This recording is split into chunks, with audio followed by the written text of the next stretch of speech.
Bonjour à tous. Aujourd'hui, nous allons aborder la vie politique de la quatrième République, mais dans une période assez limitée, c'est-à-dire qui va de la fin du tripartisme jusqu'aux élections législatives de 1956. Et nous verrons que ces élections sont particulièrement importantes. Mais avant d'aborder le sujet, la vie politique sous la quatrième République pendant la période donnée, je voudrais signaler que jusqu'en 1956, les députés, les parlementaires se caractérisent par leur immobilisme. Immobilisme pourquoi? Pour se maintenir au pouvoir.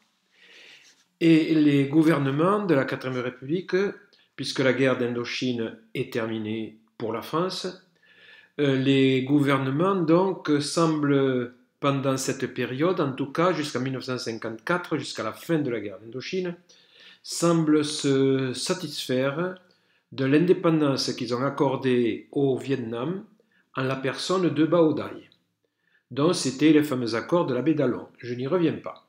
Ils étaient purement verbaux, car Bao Dai est venu durablement en France à partir de septembre 1949 pour obtenir des garanties sur les accords de la baie d'Along.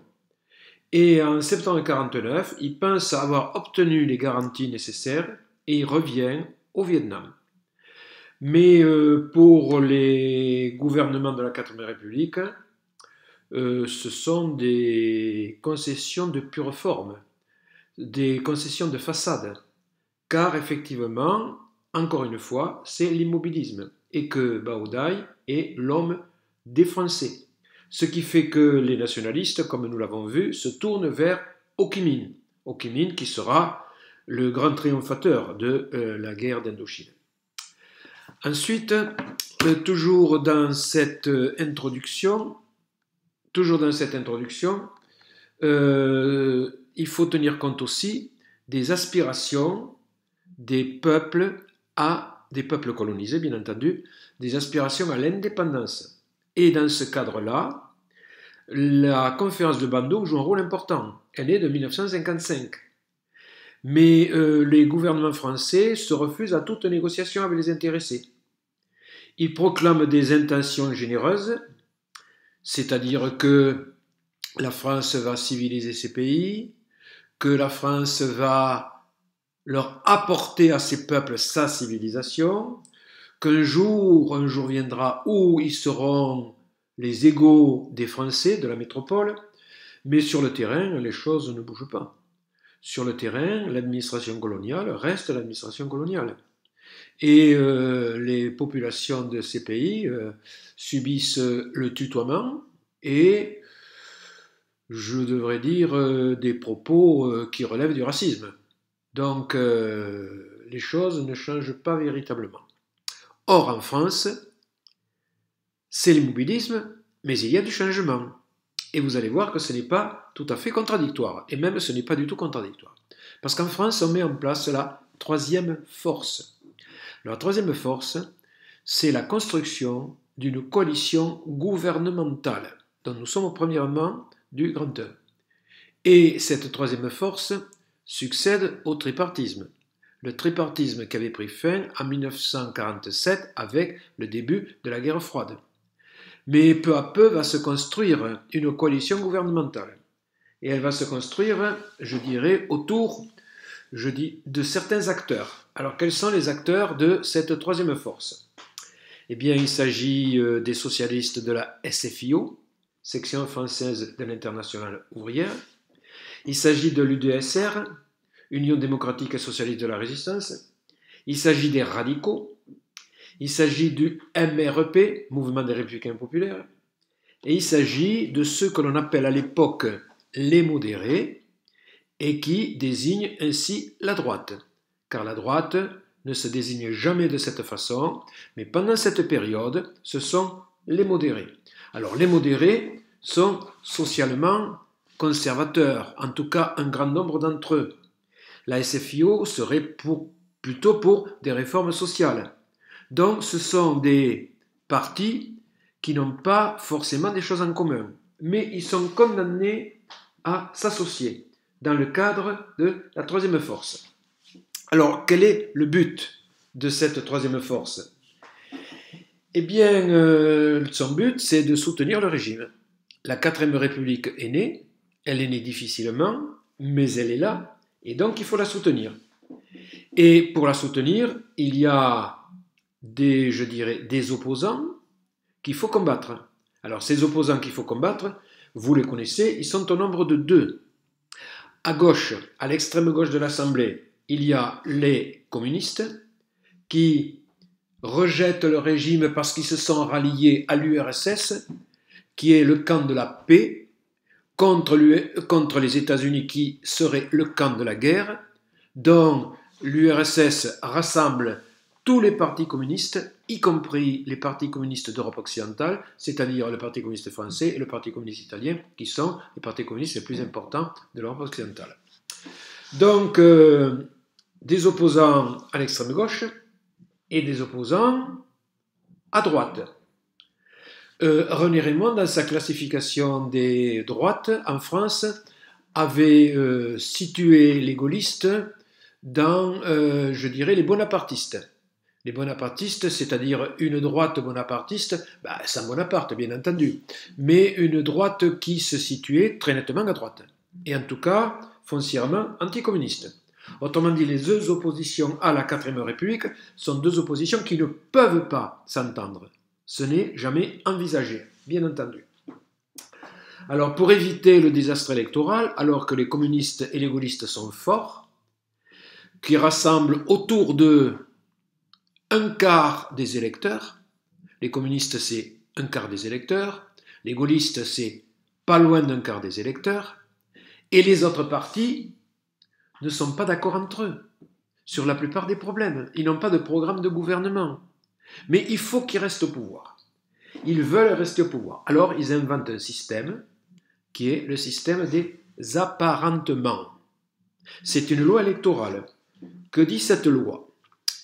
Eh bien, elle dit que dans un scrutin qui a lieu au niveau départemental, c'est un scrutin de liste à la proportionnelle. Chaque parti présente autant de candidats qu'il y a de postes à pourvoir. Mais ces partis qui se présentent aux élections peuvent dire qu'ils sont apparentés. C'est la loi des apparentements. Ce qui signifie que, lorsqu'ils sont apparentés, tous les partis qui sont apparentés peuvent ainsi atteindre 50% des voix. Et à partir du moment où les partis apparentés, même s'ils sont socialistes, radicaux, modérés, c'est-à-dire de droite, peu importe, à partir du moment où ils sont apparentés, et à partir du moment où ils ont 50% des voix, ils se partagent tous les sièges du département à la représentation proportionnelle et au plus fort reste. C'est-à-dire qu'ainsi, ils ont beaucoup de chances d'avoir la majorité. Et que leurs concurrents, seuls, les gaullistes sont seuls, les communistes sont seuls. Pour rafler, je dirais, les élus du département, il faut qu'ils aient 50% des voix. Or, c'est extrêmement rare. Ça arrive, mais c'est extrêmement rare. Dans la plupart des départements, ce sont les partis qui sont apparentés et qui constituent la troisième force, même s'ils n'ont pas de programme de gouvernement, qui se partagent les députés. Alors, bien entendu, cette loi des apparentements, elle arrive dans un moment où la France connaît déjà une très forte instabilité ministérielle. De 1947 à 1951, 10 gouvernements se sont succédés. Les voici. Avant que la Constitution ne soit adoptée, il y a eu un premier gouvernement, alors comptons-le, après la démission de De Gaulle. C'était un gouvernement Blum qui avait duré un mois. C'était un gouvernement SFIO, socialiste. Donc succédant à Blum, c'était un gouvernement de transition. Donc succédant à Blum, il y avait eu Ramadier. Ramadier, lui, avait duré 10 mois. Il était aussi SFIO. À Ramadier succède Schuman, Robert Schuman, 8 mois. Il est MRP. À Schuman succède André Marie. un mois, il est radical. Puis, ensuite, vous avez le pape, entre guillemets, du Parti radical. Un des papes du Parti radical. Celui qui va se retrouver plusieurs fois président du Conseil. Donc, Cueil, qui lui va rester 13 mois. Il est radical. Puis vous avez Bidault, qui est MRP, qui va rester 8 mois. Puis vous avez Pleven, 7 mois et demi, s'il vous plaît, qui est UDSR. Et enfin, à nouveau, Cueil, 4 mois, qui est radical. Donc, vous voyez, en très peu de temps, de 47 à 51, 10 gouvernements qui se succèdent. 9, si on ne compte pas Blum, qui est un gouvernement de transition. Alors, il faut durer. Pour durer, il y a des méthodes, elles sont simples. Voici, par exemple, une méthode pour durer. Quand vous êtes embêté, embrouillez tout, dont vos opposants ne s'y retrouveront pas. Le diable n'y retrouverait pas sa queue. Donc, quand vous êtes embêté, embrouillez tout. Première solution. Seconde solution. La politique ne consiste pas à faire taire les problèmes, mais à faire taire ce qui les pose. Oui, bien sûr. Comme ça, au moins, il n'y a plus de problèmes et on n'a pas besoin de les résoudre. On les laisse en sommeil et puis celui qui, en bout de chaîne, aura les résoudre, tant pis pour lui, ce ne sera pas de chance. Et troisième solution, il n'est pas de problème dont une absence de solution ne finisse par venir à bout. Donc, on peut reposer incessamment un problème, mais il n'y a pas de solution, donc on ne vient pas à bout. Donc, c'est l'immobilisme. Voilà la façon dont la troisième force va gouverner. Mais bon, la troisième force n'est pas née officiellement encore. C'est une période de transition entre 1947 et 1951. Mais c'est déjà l'instabilité ministérielle, bien entendu. Alors, il va y avoir des élections. Parce que les députés qui ont été élus en 1946 arrivent au bout de leur mandat. Donc, il faut renouveler l'Assemblée législative. Alors, la campagne est acharnée. La campagne, voici un tiré, donc la campagne, et la campagne à travers des affiches. Alors, voici une première affiche, elle est toute mignonne. J'avais 7 ans. Donc, c'est la République, elle est toute petite, elle est toute jeune. Elle est née en 1946. Donc, vous la voyez avec son bonnet phrygien, et elle tend la main.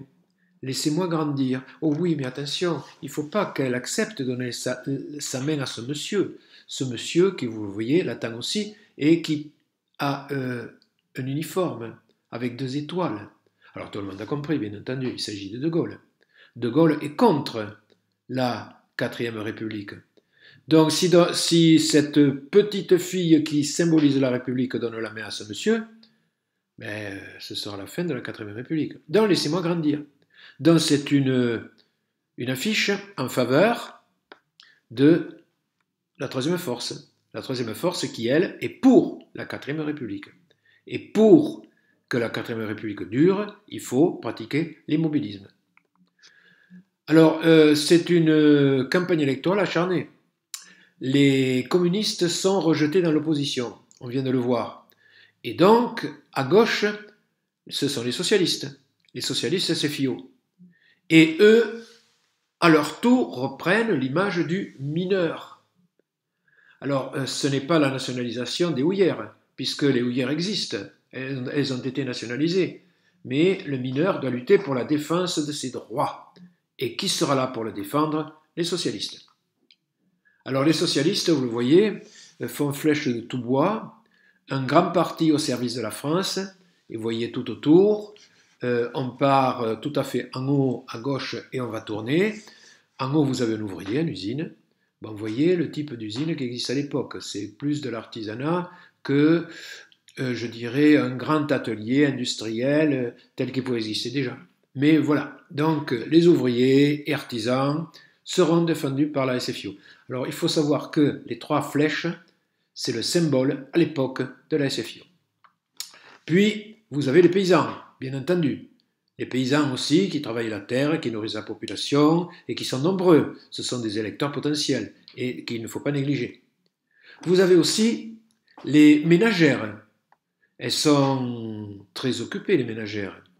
La femme qui travaille, c'est encore rare qui travaille. Les femmes ont toujours travaillé, hein, mais la femme qui travaille en percevant un salaire. Donc là, vous voyez, c'est la ménagère, elle est chargée de la cuisine, du ménage et des enfants. Et puis vous avez les, les intellectuels, les scientifiques. Et vous voyez cet homme qui, revêtu de sa blouse, peut-être est-elle blanche, je n'en sais rien, est en train de faire des expériences dans un laboratoire. Donc, la SFIO vise l'ensemble de l'électorat. Il faut bien comprendre que un certain nombre de partis sont des partis de notables. Et donc, leur campagne est un petit peu modeste. En tout cas, on trouve rarement des affiches qui développent leurs idées. En revanche, on voit des affiches des opposants, c'est-à-dire des opposants à la 4e République, c'est-à-dire des communistes et des gaullistes. Alors ici, c'est une affiche, vous le voyez, on n'arrive pas à bien lire ce qui est dans le bandeau du bas, mais tout à fait au-dessus, mais on voit ensuite quand même très clairement, pour choisir la démocratie et la paix, faites confiance au Parti communiste français. Donc il y a les affiches de propagande des communistes. Alors, nous, SFIO, c'est une affiche communiste, hein. Nous, SFIO, donc derrière la SFIO, qui voit-on? Bien, on voit Charles de Gaulle. Donc, si vous votez socialiste, ben, peut-être que de Gaulle reviendra. Et de Gaulle, effectivement, se situe dans un camp totalement opposé aux communistes. Si vous votez, alors vous voyez, l'orateur de la SFIO, c'est plutôt, je dirais, fonctionnaire et plutôt professeur. Donc voilà, il s'adresse à ceux qui sont venus à son meeting, etc. Il est jeune, bon, il est dynamique, etc. Mais nous, MRP, le MRP, c'est la démocratie chrétienne. Donc cet homme dans lequel on peut voir un curé, éventuellement, mais derrière le MRP, il y a toujours De Gaulle. Et puis, nous, radicaux, les radicaux, c'est un vieux parti, c'est le parti qui a fait la 3e République, mais qui sont toujours là, sur la 4e. Vous voyez, il est à cheveux blancs, donc il s'adresse à ses électeurs. C'est un notable déjà, il s'adresse à ses électeurs. Mais derrière les radicaux, qu'y a-t-il? Il y a toujours De Gaulle. Donc, affiche propagande des communistes au cours de cette campagne. Toujours les communistes, le surarmement, c'est la hausse des prix. Quand les casernes se remplissent, les porte-monnaies se vident. Donc, édité par le Parti communiste. Et vous voyez, un char qui est poussé par tous ceux qui appartiennent à la 3e force, mais au-dessus de ce char, qui voit-on? Ben, toujours De Gaulle. Donc, De Gaulle est présenté comme une menace par les communistes. Et les dépenses militaires ne permettent pas de nourrir correctement la population, et en tout cas, les prix flambent. Et regardez cette famille qui voit les produits de consommation courante s'envoler. L'huile, la laine, on tricote beaucoup à l'époque, les mamans font les pulls pour leurs enfants, la viande, le beurre. Donc ce sont les produits de base. Et tout cela s'envole parce que, au lieu de nourrir la population correctement, on fait de l'armement. Mais il y a aussi les affiches qui sont contre les communistes. Et vous avez ici Jojo la Colombe. Alors nous sommes en 51. Alors c'est pas édité par un parti, c'est édité par une association qui s'appelle Paix et Liberté, qui est une association anticommuniste, qui a pour fonction de combattre le communisme. Et donc vous voyez donc là Staline, qui est habillé vraiment en mauvais garçon avec une sorte de t-shirt débardeur, avec l'étoile rouge et avec tatoué sur le bras la faucille et le marteau, mais ce qui montre son beau visage, c'est le visage de maréchal de l'URSS, avec tout le prestige qui s'attache à l'armée rouge qui, dans la propagande communiste, a vaincu l'Allemagne nazie. Et donc, Staline se présente comme l'homme de la paix, et il tient la colombe de la paix, mais vous voyez qu'il la tient attachée. Nous sommes en 1951. En 1951, les États-Unis étaient déjà une puissance nucléaire depuis la fin de la Seconde Guerre mondiale, mais l'URSS est devenue aussi une puissance nucléaire depuis 1949. Donc voilà, affiche anticommuniste qui fait le pendant des affiches communistes, mais qui n'est pas l'affiche d'un parti, qui est l'affiche donc de paix et liberté. Autre affiche donc à l'extrême droite cette fois, puisque dans les classements, vous allez le voir, on classe les gaullistes à l'extrême droite. Donc pour le salut public, faites triompher le rassemblement du peuple français. Et bien sûr, on voit une Marianne, donc sur le fond de l'affiche, on peut dire c'est la Marianne de l'Arc de Triomphe, et De Gaulle, donc, qui est là, et au cours d'un discours, vous le voyez, avec la croix de Lorraine qui porte sur son vêtement. On ne peut pas dire s'il s'agit d'un uniforme ou d'un costume civil, mais peu importe, c'est De Gaulle. De Gaulle, donc, pour le salut public. Et voter Rassemblement du peuple français. Autre affiche de De Gaulle, la République libérée, libérée de ses chaînes, et derrière la République, De Gaulle. Enfin De Gaulle. Alors on peut se demander si c'est une affiche en faveur ou si c'est une affiche hostile à De Gaulle. Bon, bien sûr, c'est une affiche en faveur, puisque derrière, enfin De Gaulle. Donc c'est clair. Mais c'est un détournement d'une vieille affiche. La voici. Qui disait exactement le contraire. Qui disait, oui, alors je laisse ce qui est tout à fait oui à la France et à la communauté. Oui à l'essor social et économique. Oui à la République libérée du système. Libérée du système, c'est-à-dire le système des partis. Alors on pourrait croire que c'est un discours gaulliste. Mais il y a oui à la Constitution. Donc c'est clair. C'est une affiche en faveur de la troisième force. Oui à la Constitution. Et la troisième force, ce sont les partis qui défendent la Constitution de la 4e République. Donc voilà cette campagne qui va être extrêmement animée, pour ne pas dire parfois un petit peu violente. Et voici les résultats de ces élections. Alors, pour lire cet éventail, où sont représentés les divers partis politiques, il ne faut pas prendre le clivage droite-gauche ou gauche-droite, car à gauche, en rouge foncé, vous avez les communistes, et à droite, à l'extrême droite, en bleu foncé, vous avez le RPF et apparenté. Ce qui veut dire que certains sont membres de ces partis ou de ces mouvements et que d'autres sont simplement apparentés sans être membres. Ce qui fait que les chiffres, vous allez le voir, sont un petit peu incertains et que les chiffres à l'issue de l'élection vont un petit peu varier dans les jours qui suivent parce que certains vont choisir le parti dans lequel ils vont siéger et qui n'est pas automatiquement le parti où ils se sentent, je dirais, apparentés au moment des élections. Alors voici, vous avez les chiffres, les communistes et apparentés 103 députés, les socialistes 107, l'UDSR 16, les républicains et les radicaux socialistes 74, mais il y en aura beaucoup plus parce qu'un certain nombre de députés choisiront de s'inscrire chez les radicaux. Vous avez le MRP apparenté 95, la droite 96, c'est-à-dire les modérés, et le RPF apparenté 121. Alors voici représenté autrement, mais c'est exactement la même chose. Mais avec la loi des apparentements, la troisième force, qui n'a pas 61,9% des voix, a cependant 61,9% des sièges. Alors voici les résultats chiffrés.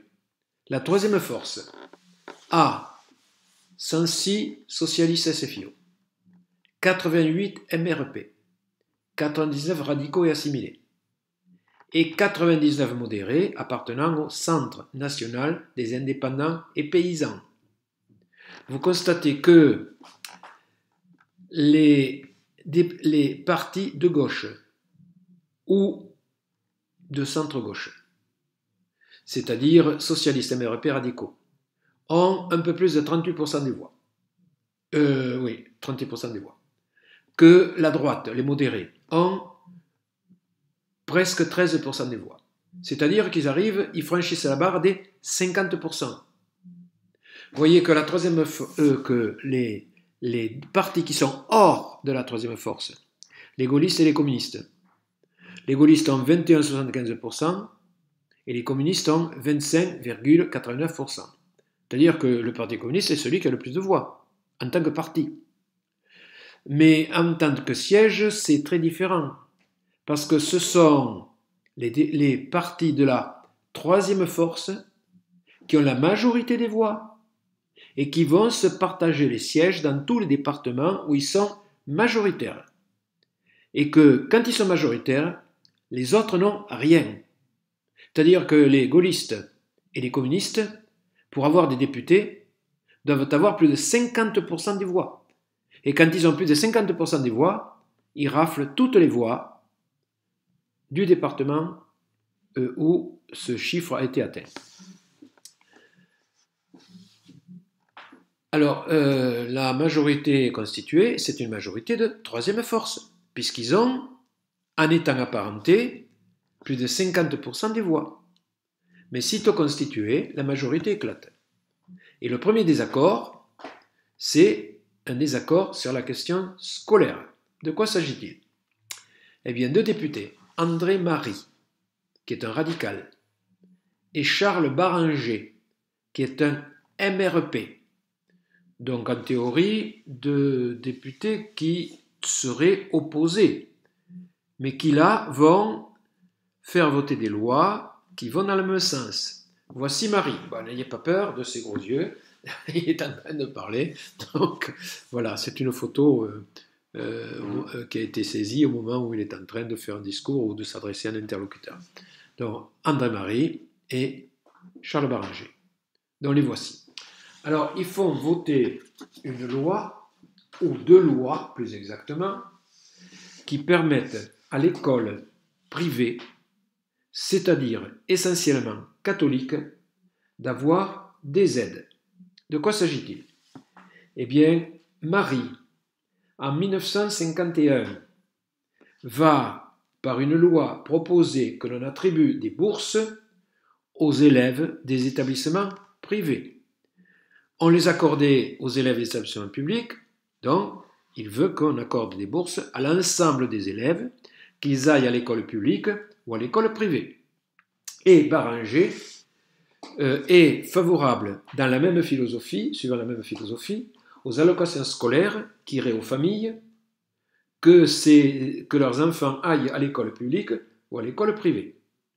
Et Baranger, plus particulièrement, subit la pression du RPF, et le MRP, d'une façon générale, va voter les lois sous la pression du RPF, qui est favorable à l'école privée, c'est-à-dire essentiellement catholique à 80%.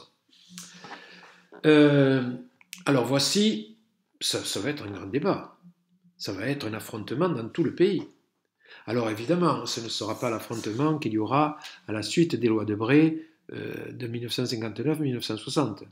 Mais déjà, il y aura des tensions extrêmement fortes. Alors ici, dans cette affiche, on présente le Comité national d'action laïque. Comité national d'action laïque qui lutte pour une école laïque. Et voici cette petite fille représentant Marianne, bien entendu. Vous constatez qu'elle a le bonnet phrygien, mais qu'elle a aussi un cartable et qu'elle porte des sabots.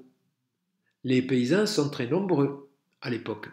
Donc, il faut qu'il y ait un symbole pour les représenter. Ils constituent, je dirais, des cohortes électorales importantes. Alors, ne nous désunissez pas dès l'enfance. Une seule école, accueillante, petite faute orthographe, à tous les petits Français. Donc, tous les petits Français devraient pouvoir aller à la même école pour ne pas être séparés. Il ne faut pas que les religions séparent les Français. Et voici toute une série de documents qui montrent l'action, je dirais, de ce qu'on va appeler à partir de, enfin, c'est pas à partir de ce moment-là, mais un terme commode, les laïcs, à ne pas confondre avec les laïcs. Les laïcs qui, par opposition aux religieux, il y a les religieux, les prêtres, et les laïcs, qui soient catholiques ou pas, hein. Et puis les laïcs. Les laïcs, ce sont ceux qui sont pour l'école laïque, qui défendent l'école laïque, et qui considèrent que c'est la véritable école de la République. Donc les religieux à l'école, donc vous voyez, voilà, c'est le panneau, le fameux panneau connu, attention école, et là ce sont deux enfants qui vont à l'école, mais poursuivis par un curé qui veut les amener dans son école. La libre pensée, qui réunit donc des libres penseurs, comme son nom l'indique, fait un dossier laïcité, et se réfère bien entendu à la fameuse loi de 1905, loi de séparation entre les églises et l'État. Donc, au nom de ce principe, considère la libre pensée, les subventions ne peuvent aller qu'à l'école publique. L'école privée est du domaine du privé, donc séparée de l'État. Vaste problème, on peut en discuter longuement. Voilà un premier clivage, qui est un clivage très fort, bien entendu, au sein de la troisième force, et qui provoque des divisions. Il y a une majorité en faveur des lois Marie-Baranger, et il y a une minorité en faveur de la laïcité, ce qu'on appelle la laïcité d'une façon générale. Cette partie qui est favorable à la laïcité de l'école est constituée par des radicaux, pas tous les radicaux, des radicaux, dont le Parti radical se divise, la SFIO et le Parti communiste, qui là votent ensemble contre les propositions de Marie et de Baranger. Et ce qui fait qu'il y a une incohérence dans de nombreux domaines. En particulier, prenons le domaine social par exemple. Une partie des radicaux laïcs qui ont voté contre les lois Marie-Baranger. Eh bien, une partie de ces radicaux vote avec la droite dans le domaine social, c'est-à-dire pas trop de politique sociale. Mais le MRP et une partie du RPF, cette partie du RPF, c'est ce qu'on appellera par la suite les gaullistes de gauche, votent avec la gauche pour justement en faveur des lois sociales. Mais pour l'instant, le domaine qui domine tout, ce qui l'emporte sur tout, c'est la politique européenne et allemande des gouvernements qui vont se succéder.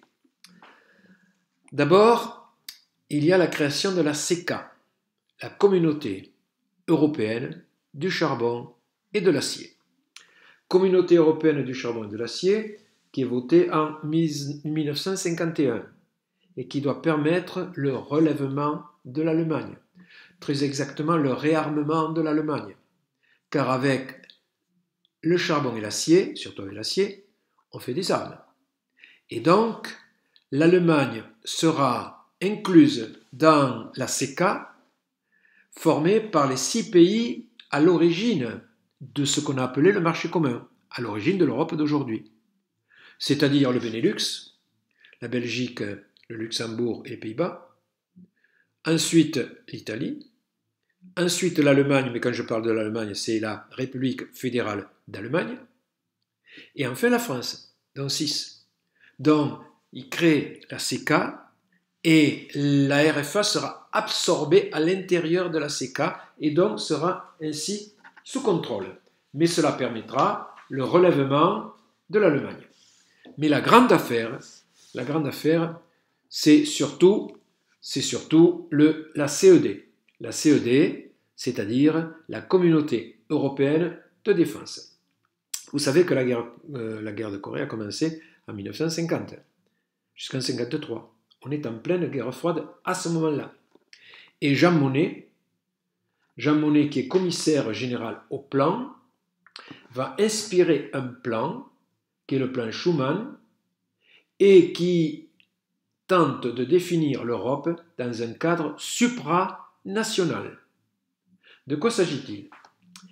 Eh bien, Jean Monnet, qui élabore ce plan, va en fait le présenter à René Pleven, car René Pleven est président du Conseil et c'est un ancien ministre de la Défense. Et René Pleven va exposer ce plan à l'Assemblée le 24 octobre 1950. C'est-à-dire qu'il y aurait une armée européenne, communauté européenne de défense, où participeraient la plupart des pays occidentaux, et ce serait une façon de réarmer l'Europe face au bloc soviétique. Alors bien entendu, cela entraîne de très vifs débats. Et ce plan de la CED est accepté par la plupart des pays occidentaux. Alors voici ce qui se passe en France. En France, voici les affiches. Tous les patriotes exigeront de leurs élus qu'ils ne ratifient pas le plan de la CED. Il y a déjà eu 3 invasions. 1871, 1914-1918, 1939-1945. Donc, l'Allemagne, c'est le pays qui est désigné comme l'ennemi potentiel.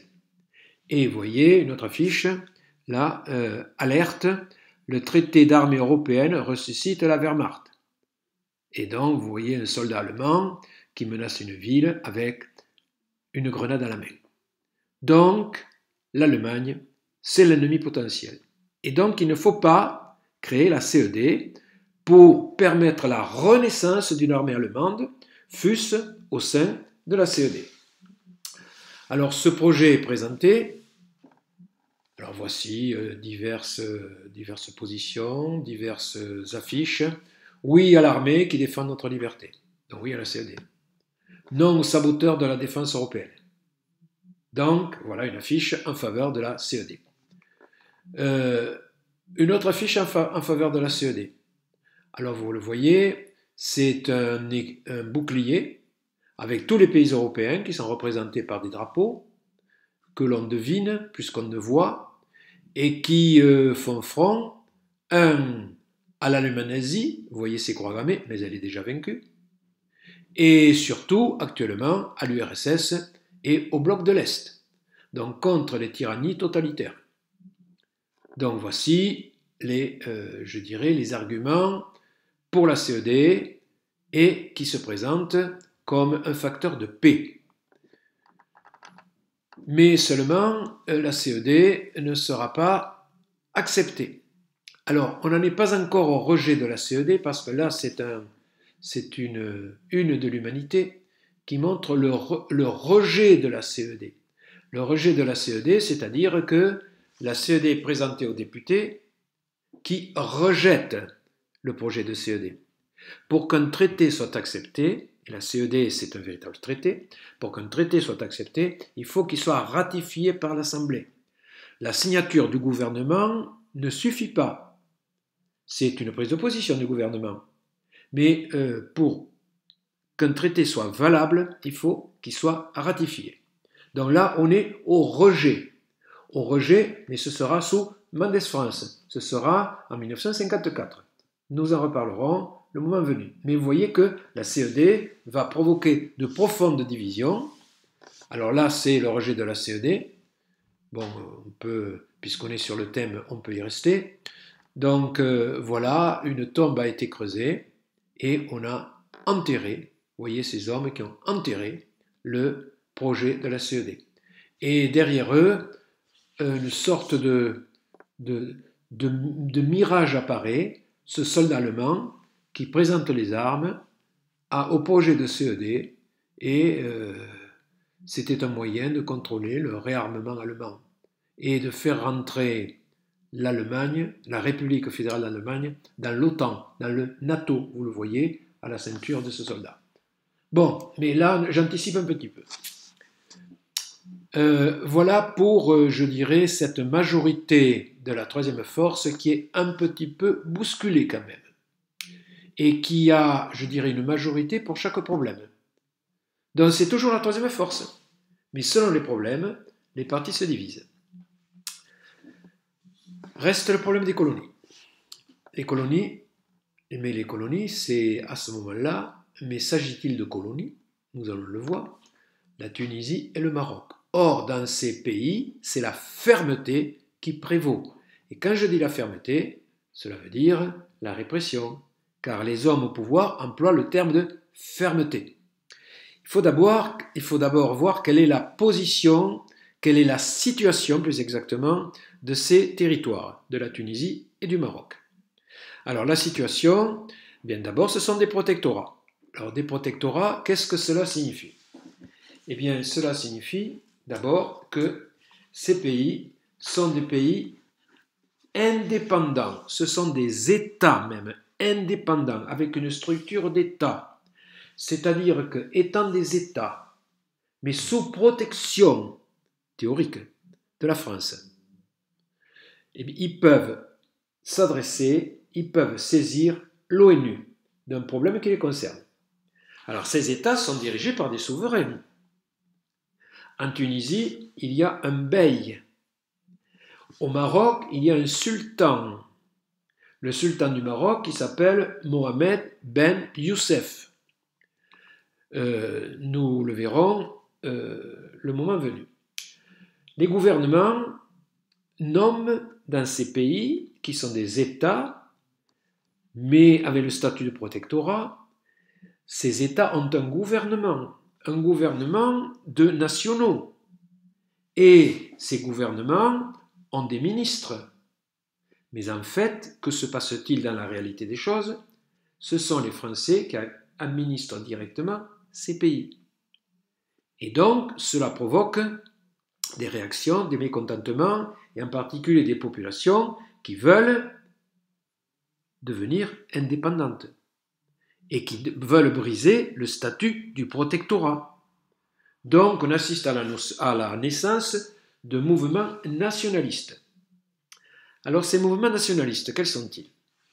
D'abord, en Tunisie, on avait promis, quand je dis on, c'est le gouvernement français, donc la France avait promis à la Tunisie l'indépendance pour 1950. Mais les décrets qui sont rédigés en février 1950 ne prévoient pas la fin de l'administration directe. Autrement dit, ces pays vont rester des protectorats. Ils ne vont pas s'administrer directement, puisque ce sont les Français qui continueront à diriger de fait ces pays. Alors ces pays, et la Tunisie, puisqu'on parle de la Tunisie en l'occurrence, la Tunisie a une population qui est relativement faible, c'est un petit pays la Tunisie, 4 millions d'habitants à l'époque, avec une minorité européenne constituée surtout par des Italiens et des Français. Au départ, les Italiens étaient les plus nombreux, et puis peu à peu, les Français sont devenus les plus nombreux à leur tour. Mais il n'y a qu'à regarder une carte et on se rend compte que la Tunisie est juste face à la botte italienne en Méditerranée, de l'autre côté de la Méditerranée. Donc des Français et des Italiens depuis le XIXe siècle, et avec une pression qui s'exerce sur l'administration française, une pression des colons qui possèdent de grands domaines. Les nationalistes existent déjà, bien entendu, et les nationalistes ont créé, avec cet homme-là, que vous ne reconnaissez peut-être pas, qui est un avocat et qui s'appelle Habib Bourguiba. Donc vous allez le voir dans d'autres photos, vous allez le reconnaître beaucoup plus facilement. Donc Habib Bourguiba a créé un parti nationaliste qui s'appelle le Néo-Destour. On va le voir. Ce Néo-Destour rassemble la bourgeoisie marchande et les lettrés essentiellement. Donc, c'est un parti qui a une audience véritable auprès de ceux qui sont des gens instruits, qui participent à l'économie du pays activement. Et il est soutenu par le Néo-Destour, voici, en Tunisie. Il est soutenu par l'Union générale des travailleurs tunisiens, l'UGTT. Alors l'UGTT syndique de très nombreux travailleurs tunisiens et soutient les nationalistes du Néo-Destour, et donc Habib Bourguiba. Au Maroc, la situation est un petit peu différente. Alors vous avez vu au passage la main rouge et Farah Ached, j'en reparlerai dans un instant. Donc au Maroc, la situation est un petit peu différente. Il y a donc au Maroc un parti nationaliste qui voit le jour aussi, qui s'appelle l'Istiklal. Ah, bon. Je vois que dans le montage, j'ai privilégié au départ la Tunisie. Donc, continuons sur la Tunisie. La Tunisie, où les nationalistes sont pourchassés et ils vont être arrêtés, ils vont trouver refuge dans le maquis. On les appellera des fellagas. Alors, fellagas, soyons bien clairs, c'est en Afrique du Nord un nom qui désigne les nationalistes favorables à l'indépendance. Alors, ils sont là, en l'occurrence, dans le maquis, c'est-à-dire qu'ils sont partis des villes où ils étaient généralement, parce qu'ils risquent l'arrestation, et qu'il y a eu déjà toute une série d'arrestations. Le bey de Tunis va refuser de collaborer avec les Français. Et il va faire ce qu'on appelle la grève du sceau, c'est-à-dire que les documents ne sont applicables en Tunisie que s'il y applique son sceau. Et il refuse le sceau sur les mesures prévues par les Français, et donc il peut ainsi, d'une certaine façon, paralyser provisoirement l'administration. Sauf que les Français vont arrêter le Premier ministre du gouvernement et 3 de ses ministres. Et qu'ils vont également pourchasser Habib Bourguiba, qui est le dirigeant du Néo-Destour. Bourguiba va, à partir de 1954, revenir en Tunisie. Et là, il est accueilli par la foule. Il est devenu, je dirais, un personnage connu. C'est le leader des nationalistes tunisiens. Donc voici la foule qui l'accueille. Et voici, au cours d'un premier meeting qu'il organise, les personnes qui le soutiennent, qui sont de son parti. Vous voyez, ce sont là, c'est la bourgeoisie tunisienne, la petite moyenne bourgeoisie. Et un peu plus loin, d'autres qui ne portent pas costume et cravate. Mais voilà les partisans de Habib Bourguiba. Mais Habib Bourguiba veut également rallier le petit peuple. Et le voici ici, là vous reconnaissez peut-être avec sa chéchia, mais habillé à l'occidental, il essaie de rallier donc, tous ces gens qui sont autour de lui à Bizerte. Donc c'est le discours de Bizerte qu'il fait en s'adressant à ses partisans. Et finalement, la France va accepter l'indépendance de la Tunisie. C'est le fameux discours de Carthage de Pierre Mendès France, et vous le voyez ici en conversation avec Bourguiba. Donc Bourguiba va prendre les rênes de la Tunisie, il va devenir le premier président de la Tunisie qui va devenir un pays indépendant. Le voici, donc également dans une sorte de petite vignette, le fondateur du Néo-Destour, avec un arrière-fond de drapeau tunisien. Et bien sûr, là c'est, je dirais, le moment où il est reconnu au niveau international, sans discussion possible. Il est reçu par Kennedy. Donc vous le voyez, donc Bourguiba et Kennedy. Donc voilà pour l'évolution de la Tunisie. Mais attention, cela ne s'est pas fait sans mal, parce que la Légion va, avant que la Tunisie ne devienne indépendante, la Légion va être envoyée par le gouvernement français pour ratisser le Cap Bon. Et il va y avoir des meurtres, des pillages, des viols, etc. Et là, nous sommes en 1952.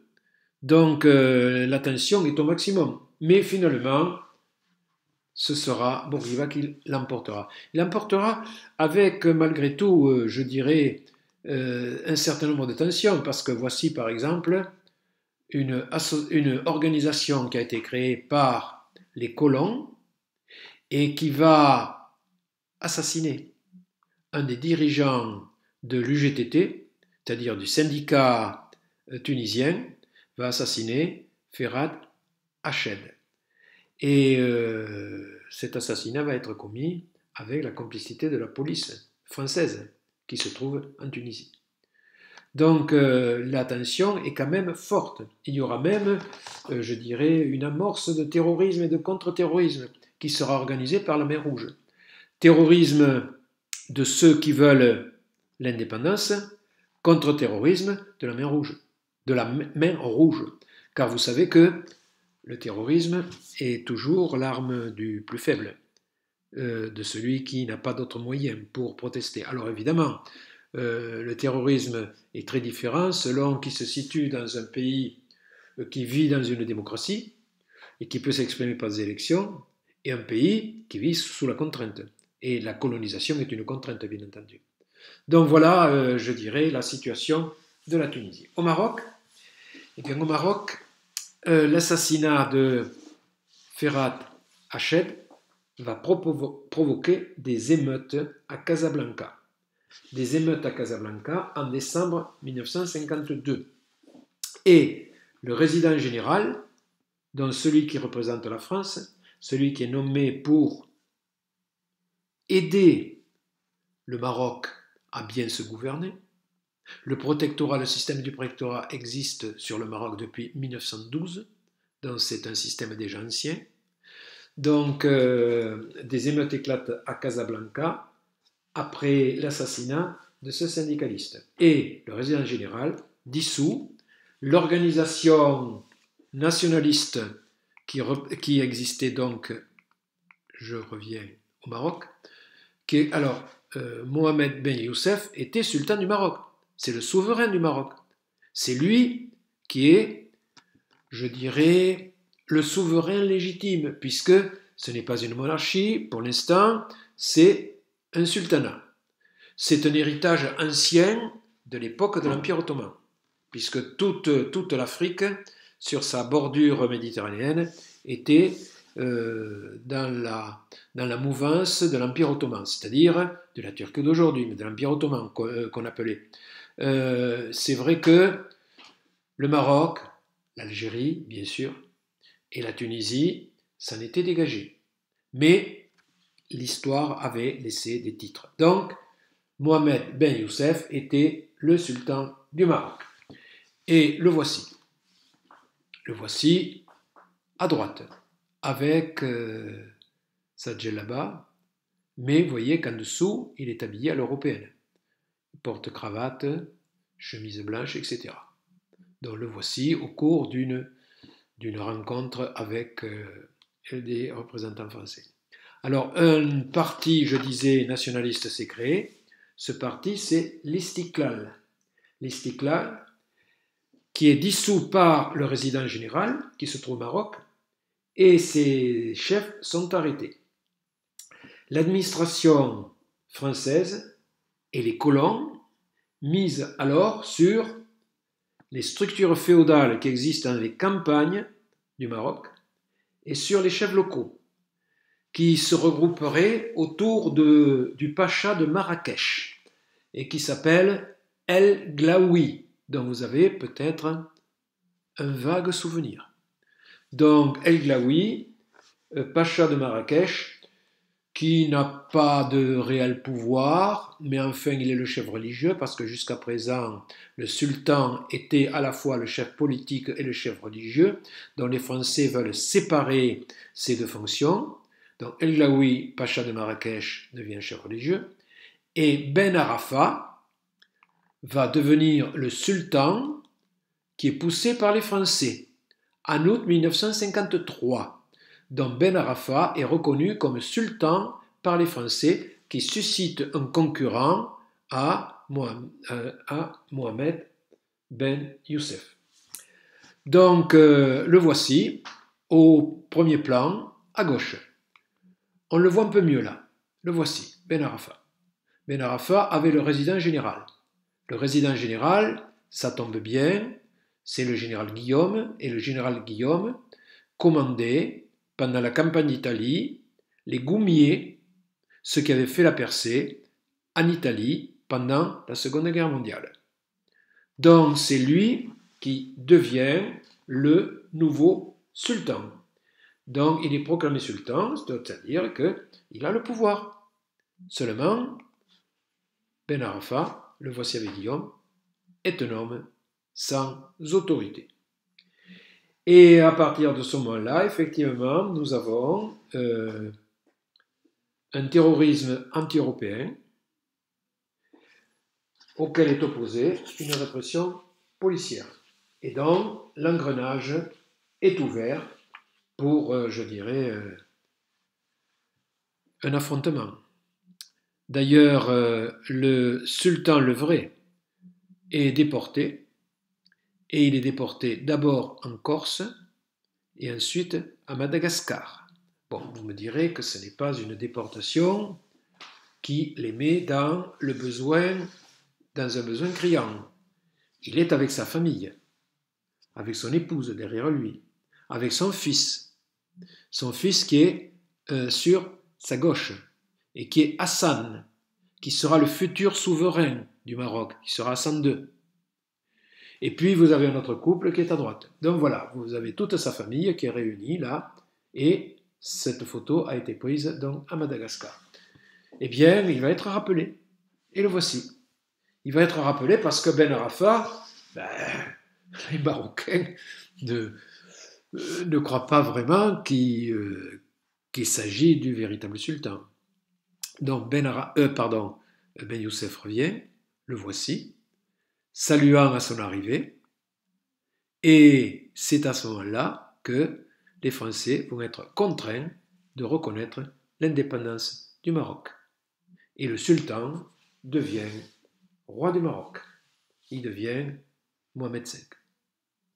Donc, Hassan II, ce sera son fils qui lui succédera, et puis actuellement, Mohamed VI. Donc, vous voyez, il est roi, et vous voyez les marques de respect de ses militaires par rapport à sa personne. Donc, le Maroc, à son tour, va devenir indépendant, mais avec un certain nombre de tensions. Cinquièmement, quel est le contexte international en 1954-1955 ? Nous sommes dans une période de détente internationale. Staline est mort, Khrouchtchev s'apprête à dénoncer, entre guillemets, les crimes de Staline. Les crimes de Staline, je le mets entre guillemets parce que dans le discours de Khrouchtchev, il ne dénonce que les crimes de Staline tournés vers les communistes. Donc, effectivement, Staline n'a pas simplement décimé une partie des dirigeants communistes de l'URSS, mais ça a été une répression de masse, massive. Donc, Staline est mort, la guerre de Corée est terminée, Khrouchtchev s'apprête à dénoncer les crimes de Staline, mais la France, elle, a d'autres problèmes. Et son premier problème, ce qui va devenir un problème majeur, le problème fondamental, c'est qu'on assiste au début de la guerre d'Algérie. Personne ne sait bien entendu qu'il s'agit d'une guerre. Personne ne connaît ceux qui commettent les premiers attentats, les premières attaques contre des fermes isolées. Mais ce qui a marqué les esprits profondément, c'est ce qu'on appelait la Toussaint Rouge. La Toussaint Rouge, c'est la date du début de ce qu'on appellera par la suite la guerre d'Indochine, parce qu'à l'époque, bien entendu, ce sont les événements d'Indochine, ce n'est pas la guerre. Il ne peut pas y avoir de guerre puisqu'on envoie le contingent, on fait son service militaire en Algérie, donc il n'y a pas de guerre, c'est simplement du maintien de l'ordre. Donc la Toussaint Rouge, c'est un couple d'instituteurs qui vont rejoindre leur premier poste, leur quart est arrêté par un groupe qu'on ne connaît pas. Donc c'est quelque chose de tout à fait nouveau. Et ils sont assassinés. Et donc, ils allaient porter l'instruction aux petits Algériens. L'histoire est parfois cruelle. Ils croyaient en leur mission éducative. et voilà qu'ils tombent dans une souricière et qu'ils sont assassinés. Donc la guerre d'Algérie vient de commencer. Nous en reparlerons bien entendu. Deuxièmement, il faut tenir compte aussi du fait que la conférence de Bandung est de 1955. Et la conférence de Bandung, dont nous avons déjà parlé, c'est une conférence qui rassemble des pays devenus indépendants, mais qui refuse de s'aligner sur l'un des deux grands. C'est le mouvement des non-alignés, c'est la naissance du tiers-monde, même si la signification à l'époque était une signification géostratégique et pas économique. Donc, je ne reviens pas sur cet aspect des choses. En France, Pierre Mendès France est populaire. Comment ne le serait-il pas? Il est populaire parce que, d'abord, il a réglé un vieux problème comme il s'était engagé à le faire. Avant l'automne, avait-il dit, avant la fin de l'automne, j'aurais mis aux voix la CED, dont je viens de parler il y a quelques minutes. Donc la CED, la Communauté européenne de défense, sera mise aux voix. Pierre Mendès France ne porte pas le projet de la CED. Il n'a pas la responsabilité de la CED. Il veut cependant l'améliorer.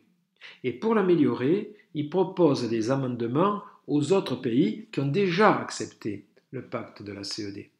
Mais les autres pays refusent. Alors, Pierre Mendès France, dans ces conditions, va présenter le projet à l'Assemblée et lui demander de se prononcer, sans que lui soit directement concerné. C'est-à-dire que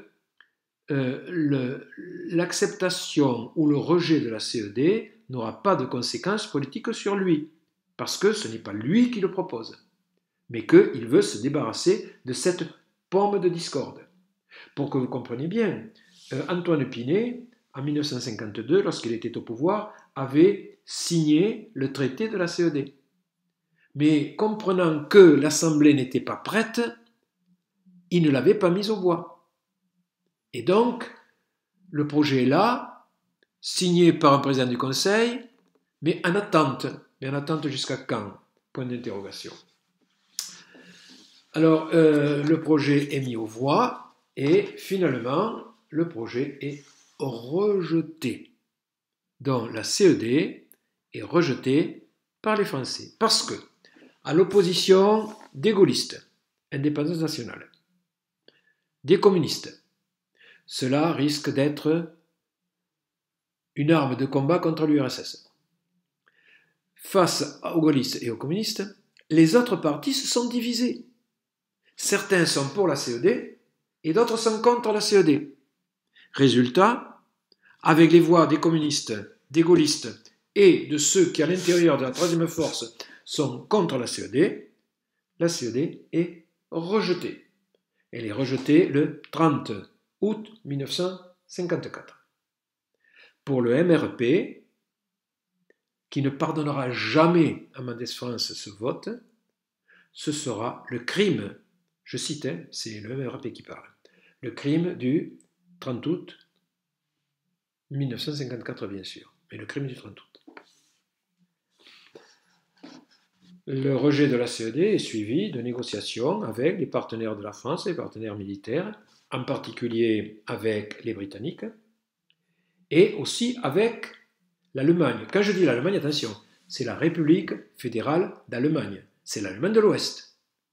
Donc des négociations ont lieu, et au terme de ces négociations, la RFA, République fédérale d'Allemagne, est totalement souveraine. Elle entre à l'OTAN et elle crée sa propre armée. Autrement dit, le but de la CED n'est pas atteint puisque l'Allemagne dispose de son armée. Mais l'évolution de l'Allemagne ne sera pas celle que l'on craignait. C'est-à-dire que l'Allemagne sera un partenaire européen, je dirais, très présent, va se reconstruire et va jouer un rôle important dans les années qui vont suivre. Pour Pierre Mendès France, sa popularité est au zénith, c'est-à-dire, d'abord, il devient N'oublions pas que Pierre Mendès France est radical. Il appartient au parti radical. Il devient, avec l'aide de Édouard Herriot, le président du parti radical. Donc, il dispose maintenant d'un parti qui s'est reconstitué, qui avait été très affaibli à la fin de la Seconde Guerre mondiale, qui s'est reconstitué, qui avait créé la Troisième République, et qui dispose de notables, disons. Il est soutenu par un hebdomadaire, l'Express, où il y a des plumes célèbres qui s'expriment dans l'Express. Vous avez par exemple Camus, ou vous avez Mauriac, qui font régulièrement des articles dans l'Express. Puis, il organise toutes les semaines des causeries à la radio. Il s'inspire en l'occurrence de Franklin Roosevelt, je dis bien Franklin et pas Théodore, Franklin Roosevelt, qui avait été élu président des États-Unis en 1932 jusqu'à sa mort, donc courant 1944.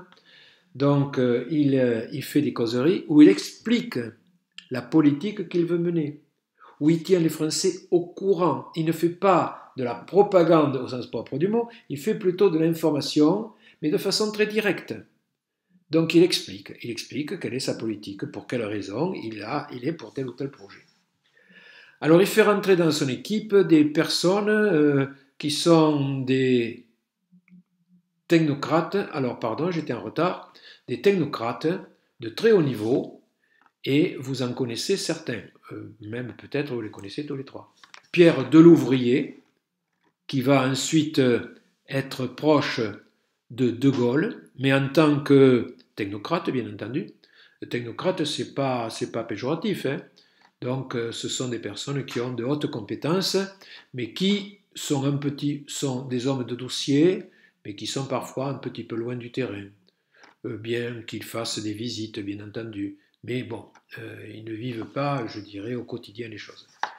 François Bloch-Lenné, également, que vous connaissez peut-être. Et puis, une personne dont vous avez peut-être un petit peu entendu parler, qui s'appelle Valéry Giscard d'Estaing, qui lui était spécialisé dans les domaines financiers.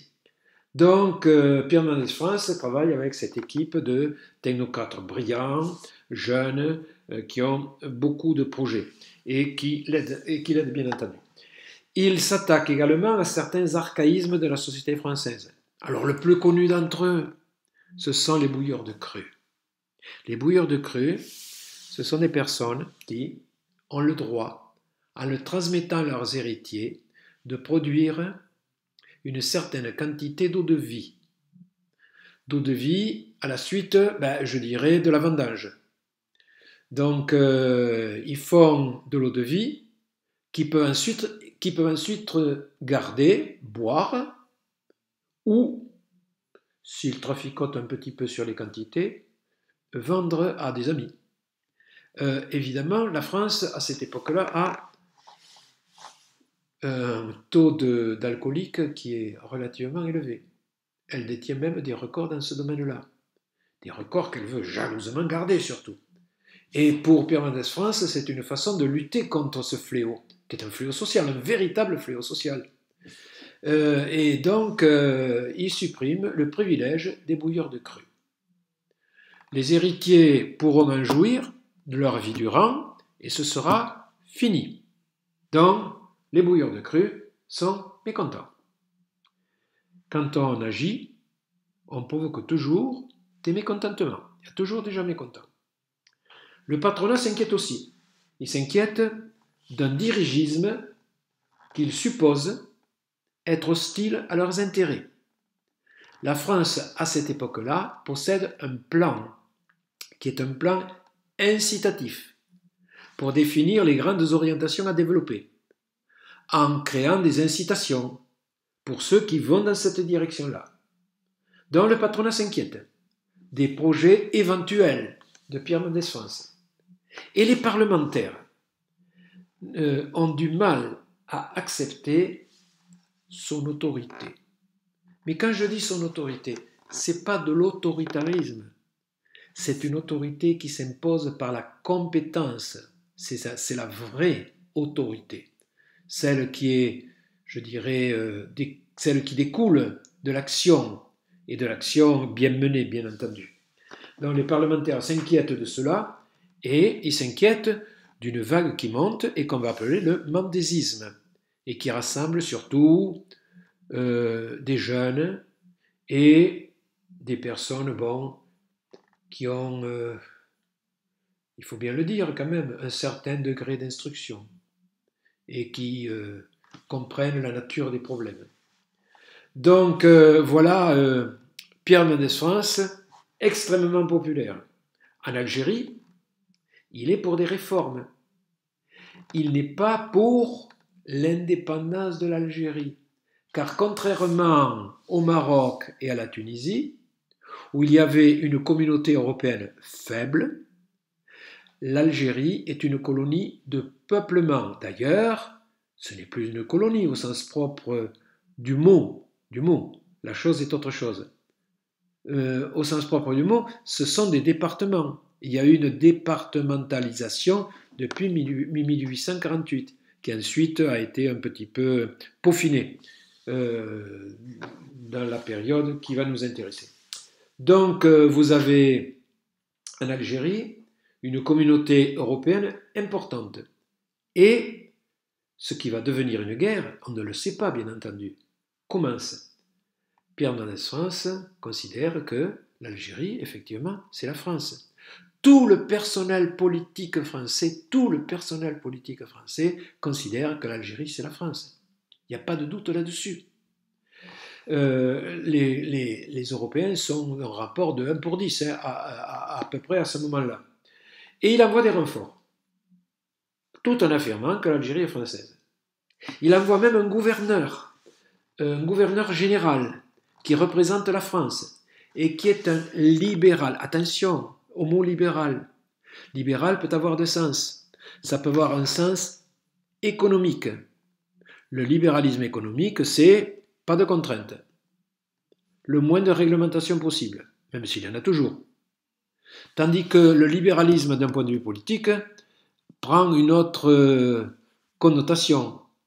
Un libéral d'un point de vue politique, c'est quelqu'un qui est prêt à aller loin dans le domaine des libertés. Mais pour l'instant, l'Algérie, elle est française et personne n'envisage une autre voie. Donc Soustelle est envoyé en Algérie. Or Soustelle, nous le verrons, c'est encore prématuré de le dire, pour des raisons précises, va changer totalement d'opinion. Pierre Mendès France va se heurter pourtant à des oppositions au terme d'un débat qui concerne l'Algérie, alors qu'il a affirmé que l'Algérie est française et qu'il a envoyé des renforts. Il est attaqué en particulier par un député qui s'appelle André Mayer et qui est le député radical de Constantine. Ah, bien entendu, il y a des élections en Algérie. Attention, tout le monde ne vote pas et ne vote pas de la même façon. Donc nous en reparlerons de cela. Mais André Mayer est le député radical de Constantine et il attaque pour de multiples raisons, pas seulement pour l'Algérie, mais pour de multiples raisons, pour toutes les raisons que je vous ai indiquées. Il attaque Mendès France. Et il va réunir dans son attaque à la fois le MRP, qui n'a jamais pardonné à Mendès France le vote, ou plutôt le rejet de la CED dont nous avons parlé. Donc il rallie le MRP et les communistes. Et MRP et communistes, plus d'autres de chaque parti, puisqu'une partie des membres de telle organisation, de tel parti, est pour Mendès France et une autre partie est contre, donc il réussit à rassembler une majorité contre Mendès France. Et Mendès France est désavoué par, globalement, par 319 voix contre 273. Donc, Mendès France va partir. Il obtient cependant que, à l'issue du scrutin, il puisse avoir la parole. Donc, il a la parole. on lui donne la parole. Et il l'a demandé. Et il commence un discours d'adieu. Alors aussitôt, ce sont des huées, ce sont des clameurs qui montent contre lui. Pourquoi?